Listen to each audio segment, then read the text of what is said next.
नमस्ते दोस्तों, मैं डॉक्टर दीपक शुक्ला, श्वास एवं छाती रोग विशेषज्ञ।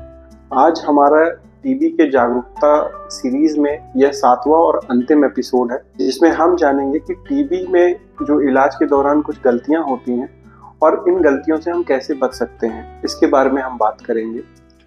सामान्यतः इस वीडियो में जो हम बात करेंगे वो 7 गलतियां होती हैं जिनको हम रोक सकते हैं।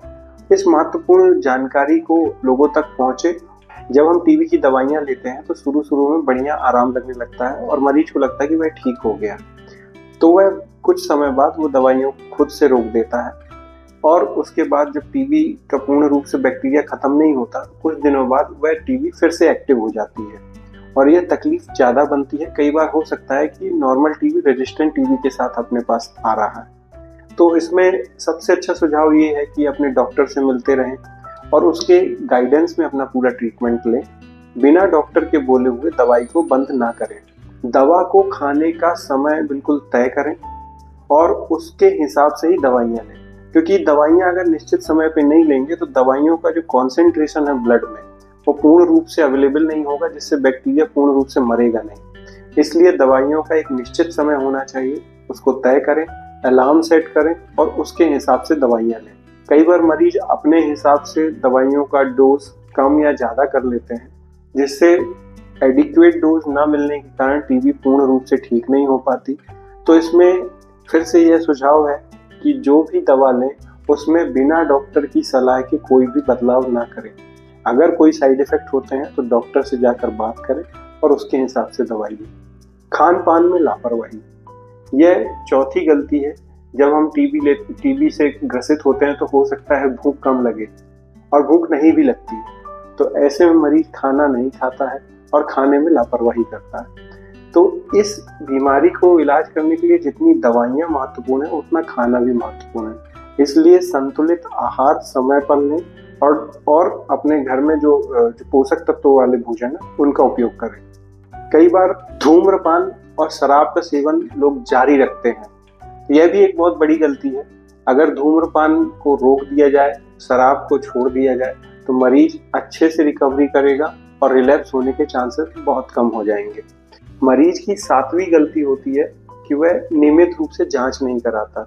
मरीज जब ठीक होने लगता है तो उसे लगता है कि वह पूर्ण रूप से ठीक हो गया है और मरीज दवाइयों को समय पर लेता तो है, सब चीज़ें करता, लेकिन अपनी जांचें और डॉक्टर के पास जाना बंद कर देता है।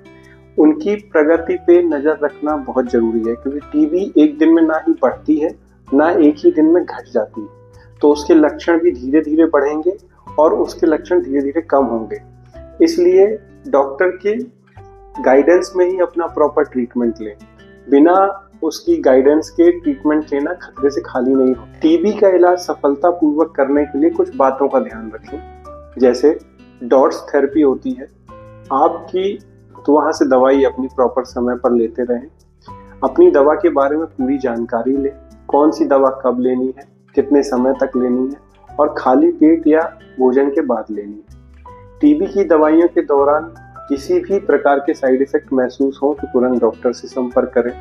पर्याप्त आराम करें ताकि आपका शरीर बैक्टीरिया से लड़ सके। अपने आसपास के लोगों को टीबी के लक्षण के बारे में बताएं एवं जागरूक करें।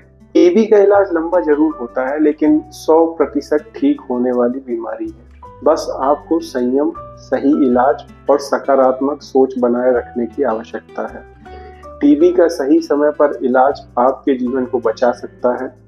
अपने डॉक्टर के निर्देशों का पालन करें और कोई भी दवा का कोर्स पूरा करें।